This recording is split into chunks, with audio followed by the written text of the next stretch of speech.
ಯಾರು ಜವಾಬ್ದಾರಿಯನ್ನು ಹೊತ್ಕೊಂಡಿದ್ದಾರೆ ಹೇಳ್ರಿ? ಇವತ್ತು ಕೃಷಿ ಮಂತ್ರಿಗಳು ಏನೋ ಜವಾಬ್ದಾರಿ ಹೊತ್ಕೊಂಡಿದ್ದಾರೆ ಚಲುವರಾಯಸ್ವಾಮಿಯವರು. ಅವರಂತೂ ಇವತ್ತು ಕೈ ಧೂಳ ಜಾಡಿಸ್ಕೊಂಡು ಹೋಗ್ತಾ ಇದ್ದಾರೆ. ಯಾಕಂದರೆ ಅವ್ರಿಗೆ ಸಮಯ ಇಲ್ಲ ಪಾಪ. ಯಾಕಂದರೆ ಅವರೆಲ್ಲರೂ ಕೂಡ ಭಾಳ ದೊಡ್ಡ ಮಂದಿ. ಈ ಕೃಷಿ ಇಲಾಖೆಯಲ್ಲಿ ಮಂತ್ರಿ ಮಾಡಬೇಕಾದ್ರಿಗಿನ ಒಬ್ಬ ಕೃಷಿಕನಾಗಿ ಇರಬೇಕು. ಕೃಷಿಕನ ಜೊತೆಲಿ ಒಳ್ಳೆ ಗುಣಗಳಿರೋಂಥ ಮನುಷ್ಯ, ಒಬ್ಬ ರೈತರ ಬಗ್ಗೆ ಕಳಕಳಿರೋಂಥ ಮನುಷ್ಯ ಬೇಕಾಗುತ್ತೆ. ಆದರೆ ಇಷ್ಟು ಮಂದಿ ರೈತರು ಸತ್ತಂಥ ಟೈಮಲ್ಲಿ ಕೂಡ ಒಬ್ಬರು ಮನೆಗೆ ಹೋಗಲಿಲ್ಲ, ಒಬ್ರಿಗೆ ಪರಿಹಾರ ಹಣವನ್ನು ಕೊಟ್ಟಿಲ್ಲ, ಒಬ್ರಿಗೆ ಸಾಂತ್ವನ ಹೇಳಿಲ್ಲ ನೀನು. ಇವತ್ತು ಇಷ್ಟೊಂದು ದೊಡ್ಡ ಅನಾಹುತ ಆದಂಥ ಟೈಮಲ್ಲಿ ಕೂಡ ನೀವು ಇವತ್ತೇನಪ್ಪ ಅಂದ್ರೆ ಈಗ ದಿನನಿತ್ಯ ಆದರೆ ಸಾಕು ಜಾಹೀರಾತುಗಳು ಕೊಡ್ತೀರಿ. ಎಷ್ಟು ಜಾಹೀರಾತುಗಳು ಕೊಡ್ತೀರಿ ಅಂದರೆ ಸರ್ಕಾರದಲ್ಲಿದ್ದಂಥ ಅರ್ಧ ಹಣ ಹತ್ತತ್ರ ಜಾಹೀರಾತುಗಳಿಗೆ ಕೊಡೋಕೆ ಅವ್ರಿಗೆ ಸಮಯ ಕಳೀತಾ ಇದ್ದಾರೆ. ಇಲ್ಲ ಅಂದರೆ ಅವ್ರು ಏನು ಮಾಡ್ತಾರೆ, ಜಾಹೀರಾತು ಜೊತೆಲಿ ಸಾಧನಾ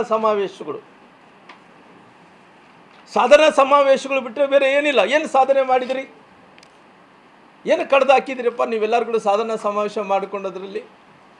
ಹೊಸಪೇಟೆಯಲ್ಲಿ ಮಾಡಿದ್ರಿ, ಹೊಸಪೇಟೆಯಲ್ಲಿ ಅನಾಹುತ ದೊಡ್ಡ ಅನಾಹುತ ಮಾಡಿದ್ರಿ. ಹೊಸಪೇಟೆಯಲ್ಲಿ ಕೊಟ್ಟಂಥ ಮಾತು ನೀವು ಸಾಧನಾ ಸಮಾವೇಶದಲ್ಲಿ ಒಂದು ಕೂಡ ಉಳಿಸ್ಕೊಳಕ್ಕಾಗಲಿಲ್ಲ. ನಮ್ಮ ತುಂಗಭದ್ರಾ ಜಲಾಶಯ ಇದ್ದಂಥದ್ದು 19ನೇ ಗೇಟ್ ಕೊಚ್ಕೊಂಡು ಹೋದ್ರೆ ಕೂಡ ಇವತ್ತು ಹತ್ತತ್ರ ಎಷ್ಟು ನೀರು ಕ್ಯೂಸಿಕ್ಸು 240 ಕ್ಯೂಸಿಕ್ಸ್ ನೀರು TMC 240 TMC ನೀರು ಇವತ್ತು ಹರಿದೋಯ್ತು. ಇದಕ್ಕಿಂತ ಮುಂಚೆ 50 TMC ನೀರು ಹರಿದೋಯ್ತು. ಮತ್ತೆ ಇವತ್ತು ಗೇಟ್ ರಿಪೇರಿ ಮಾಡೋಕ್ಕಾಗ್ತಾಯಿಲ್ಲ. ನೀವು ಹೇಳಿದಂಥ ಮಾತೇನು ಆ ಸಾಧನ ಸಮಾವೇಶ ಮಾಡೋಂಥ ಟೈಮಲ್ಲಿ ನಾವು ಶುಗರ್ ಫ್ಯಾಕ್ಟ್ರಿ ಮಾಡ್ತೀವಿ, ಶುಗರ್ ಫ್ಯಾಕ್ಟ್ರಿ ಜೊತೆಲಿ ಎಲ್ಲ ಗೇಟ್ಗಳು ರಿಪೇರಿ ಮಾಡ್ತೀವಿ, 19ನೇ ಕೊಚ್ಚೋದಂಥ ಗೇಟನ್ನು ತಕ್ಷಣ ರಿಪೇರಿ ಮಾಡಿಕೊಡ್ತೀವಿ, 2 ಬೆಳೆಗಳಿಗೆ ನೀರು ಕೊಡ್ತೀವಿ ಅಂದರೆ ಸಾಧನಾ ಸಮಾವೇಶದಲ್ಲಿ ಒಂದು ಕೂಡ ಇಲ್ಲಿ ತನಕ ಇದೆ. 19ನೇ ಕೊಚ್ಕೊಂಡೋದ್ರಂಥ ಗೇಟ್ ಕೂಡ ಇವತ್ತು ರಿಪೇರಿ ಮಾಡ್ಲಿಕ್ಕಾಗಲಿಲ್ಲ. ಇದು ನಿಮ್ಮ ಸಾಧನಾ ಸಮಾವೇಶ. ಅದೇ ರೀತಿಯಲ್ಲಿ ಇವತ್ತು ಮಂಡ್ಯ ಜಿಲ್ಲೆಯಲ್ಲಿ ಮದ್ದೂರದಲ್ಲಿ ಇವತ್ತು ಸಾಧನಾ ಸಮಾವೇಶವನ್ನು ಮಾಡ್ತಾ ಇದ್ದಾರೆ. ಮಂಡ್ಯ ಜಿಲ್ಲೆಯಲ್ಲಿ ಮದ್ದೂರದಲ್ಲಿ ಸಾಧನಾ ಸಮಾವೇಶ ಯಾರ ನೇತೃತ್ವದಲ್ಲಿ ಮಾಡ್ತಾ ಇದ್ದಾರೆ? ಕೃಷಿ ಮಂತ್ರಿಗಳಾದಂಥ ಚಲುವರಾಯಸ್ವಾಮಿ ಅವರ ನೇತೃತ್ವದಲ್ಲಿ ಇವತ್ತು ಸಮಾವೇಶಗಳನ್ನು ಮಾಡ್ತಾ ಇದ್ದಾರೆ. ನಾನು ಕೇಳ್ತೀನಿ, ಯಾವ ಪುರುಷತ್ವಕ್ಕೋಸ್ಕರವಾಗಿ ಸಾಧನಾ ಸಮಾವೇಶವನ್ನು ಮಾಡ್ತೀರಿ? ಏನು ಸಾಧನೆ ಮಾಡಿದೆ ಅಂತೇಳಿ ಸಮಾವೇಶ ಮಾಡ್ತೀರಿ ತಾವೆಲ್ಲರೂ ಕೂಡ? ಹೇಳ್ರಲ್ಲ, ನಾವು ಹಿಂಗೆ ಕಡ್ದು ಹಾಕಿದ್ದೀವಪ್ಪ, ಹಿಂಗೆ ಮಾಡಿದ್ದೀವಿ ಅನ್ನೋದಕ್ಕೋಸ್ಕರ ಸಾಧನಾ ಸಮಾವೇಶ ಮಾಡ್ತೀರಾ? ನಿಮ್ಮ ಹೊಟ್ಟೆಯಲ್ಲಿ ಸುಮಾರಿಗೆ 3400 ಮಂದಿ ರೈತರನ್ನ 2.5 ವರ್ಷದಲ್ಲಿ ನೀವು ಹೊಟ್ಟೆಯಲ್ಲಿ ಹಿಡ್ಕೊಂಡಿದ್ದೀರ, ಆತ್ಮಹತ್ಯೆ ಮಾಡ್ಕೊಂಡಿದ್ದಾರ.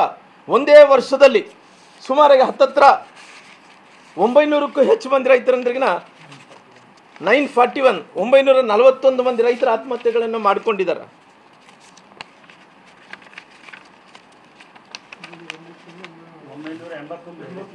981 ಮಂದಿ. ಯಾಕಂದರೆ ಸುಮಾರು 981 ಮಂದಿ ರೈತರ ಆತ್ಮಹತ್ಯೆಯನ್ನು ಮಾಡಿಕೊಂಡಿದ್ದಾರೆ. ಇವತ್ತು ನೀವು ಸಾಧನಾ ಸಮಾವೇಶ ಮಾಡ್ತಾ ಇದ್ದೀರಲ್ಲ, ಕೃಷಿ ಮಂತ್ರಿಗಳು ಅದು ಉತ್ತರ ಕೊಡಬೇಕಾಗುತ್ತೆ. ಯಾಕಂದರೆ ಇವತ್ತು ನೀವೆಲ್ಲರೂ ಸಮಾವೇಶಗಳು ಮಾಡಿಕೊಳ್ಳೋದ್ರ ಮೂಲಕ, ಜಾಹೀರಾತುಗಳು ಕೊಡೋದ್ರ ಮೂಲಕ, ನೀವು ಸಾಧನಾ ಸಮಾವೇಶಗಳು ಮಾಡ್ಕೊಳ್ಳೋ ಮೂಲಕ ಇವತ್ತು ಏನು ಈ ಸಂದೇಶವನ್ನು ಕೊಡಬೇಕಂದೇಳಿ ಹೊಂಟಿದ್ದೀರಿ. ನೀವೆಲ್ಲರೂ ಕೂಡ ಒಂದೇ ಒಂದು ಅಜೆಂಡಾ ಏನಪ್ಪ ಅಂದರೆ ಸೇರ್ತೀರಿ, ಸೇರಿದಂಥ ಟೈಮಲ್ಲಿ ಬೈತೀರಿ.